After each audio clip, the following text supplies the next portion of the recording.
इस बात को लेकर नाराजगी है कि भारतीय जनता पार्टी ने फर्जी मामले बना करके अरविंद केजरीवाल जी ने भरे कोर्ट में बताया कि 4 बयानों के आधार पे, सिर्फ 4 बयानों के आधार पे एक सिटिंग चीफ मिनिस्टर को इन्होंने गिरफ्तार कर लिया।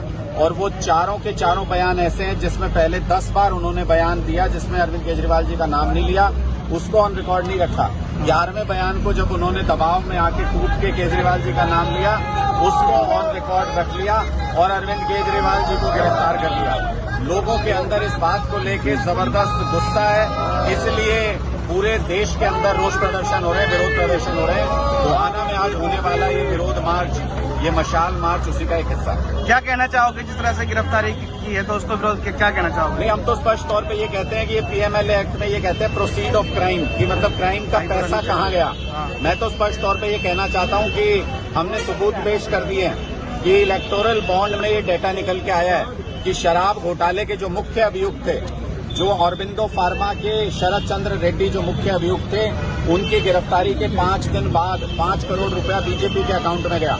और कुल मिला के उनकी जमानत जब उन्होंने अप्लाई की तो ईडी ने उसका विरोध नहीं किया, और जब जमानत हो गई तो कुल मिला के 60 करोड़ रुपया शराब के इस शराब घोटाले के मुख्य अभियुक्त ने भारतीय जनता पार्टी के अकाउंट में दिया है। तो ये क्राइम का पैसा, प्रोसीड ऑफ क्राइम तो भारतीय जनता पार्टी के अकाउंट में जा रहा है, जिससे वो 5 स्टार जगह जगह पे अपने दफ्तर बना रहे हैं। हमारा ये कहना है कि नड्डा साहब की जांच कब करोगे, मोदी जी को सम्मान कब दोगे, कब अमित शाह जी को गिरफ्तार करोगे, तो चुप्पी साध जाती है ईडी भी, सीबीआई भी, सारी एजेंसी। लेकिन ईडी तो कह रही है कि गोवा चुनाव में 100 करोड़ रुपए का जो है चंदा दिया गया है आप पार्टी द्वारा। वहाँ तो भारतीय जनता पार्टी के एजेंट है ईडी, तो वो तो कहेंगे ही। हम ये कह रहे हैं आज तक इतने 250 से ज्यादा रेड किए हैं इन्होंने हमारे नेताओं पे। सत्येंद्र जैन अंदर है, मनीष सिसोदिया अंदर है, संजय सिंह अंदर है, अब अरविंद केजरीवाल जी की गिरफ्त में। उसके बावजूद आज तक हमारे किसी नेता के यहाँ से चवन्नी भी बरामद नहीं कर पाए, चवन्नी भी। और हम 60 करोड़ रुपए का सबूत दे रहे हैं कि भारतीय जनता पार्टी के अकाउंट में गया है। तो जनता खुद समझती है कि कौन घोटालेबाज है, कौन भ्रष्टाचारी है और कौन ईमानदार है। हम तो ये भी कहते हैं कि आज भी हमने ये मामला सामने रखा है। ईडी ने कोर्ट के अंदर ये कहा कि केजरीवाल जी अपने मोबाइल का पासवर्ड नहीं दे रहे। भाई, मोबाइल का पासवर्ड क्यों चाहिए केजरीवाल जी का? जब क्राइम हुआ, जिस घोटाले की बात कर रहे हैं, वो घोटाले की बात तो 2 साल पहले की है। भाई नीचे कर लिया। उस वक्त जो फोन इस्तेमाल करते थे, ईडी ने खुद कहा कि वो फोन अब अरविंद केजरीवाल जी के पास नहीं है। 2-3 महीने पहले से जो फोन इस्तेमाल कर रहे हैं उसका पासवर्ड क्यों चाहिए? ईडी को घोटाले की जांच नहीं करनी। ईडी को 2-3 महीने पहले के फोन का पासवर्ड इसलिए चाहिए क्योंकि उसके अंदर हमारे इलेक्शन के प्लान्स हैं, उसके अंदर इंडिया गठबंधन के नेताओं के साथ अरविंद केजरीवाल जी की बातचीत है, उसके अंदर हमारे सीट बाय सीट सर्वे हैं जहां भी आम आदमी पार्टी लड़ रही है। ये ईडी को नहीं चाहिए पासवर्ड अरविंद केजरीवाल जी के फोन का, ये भारतीय जनता पार्टी को पासवर्ड चाहिए क्योंकि उनको वो प्लान जानना है। उनको लग रहा है कि हारेंगे इंडिया गठबंधन के हाथों भारतीय जनता पार्टी के कैंडिडेट, इसलिए हमारा सीक्रेट प्लान जानना। तो आपको लगता है कि चुनाव को लेकर जो है फंसाया जा रहा है कहीं ना कहीं अरविंद केजरीवाल? पूरी तरह से ये राजनीतिक साजिश है और इसका लोग राजनीतिक रूप से इनको जवाब देंगे। आप देखते जाइए, तानाशाही किसी की नहीं चली। चुनाव तो सद्दाम हुसैन भी कराता था, चुनाव तो पुतिन भी कराते हैं रशिया में, लेकिन इंडिया को हम सद्दाम हुसैन की तरह इराक नहीं बनने देंगे। इंडिया को हम रशिया की तरह, पुतिन साहब की तरह चुनाव नहीं कराने देंगे। यहाँ पे लोकतंत्र का राज है, लोकतंत्र का राज रहेगा। जो भी तानाशाही लाना चाहेगा लोग उसको उखाड़ फेंकेंगे। आपके एक सांसद ने जो है बीजेपी ज्वाइन की है, उनकी किस्मत में नहीं होगा सत्ता में आकर के वापस संसद में जाना। वो एक हारे हुए उम्मीदवार थे, विधानसभा चुनाव में एक हारे हुए उम्मीदवार थे। आम आदमी पार्टी के कार्यकर्ताओं ने अपनी ताकत के दम पर उनको संसद भेजा, उनके किस्मत में नहीं होगा। ऐसे बहुत से लोग पंजाब में पहले भी छोड़ के गए थे, आज अपना माथा पीट के रो रहे हैं कि सरकार में होते अगर आम आदमी पार्टी में होते।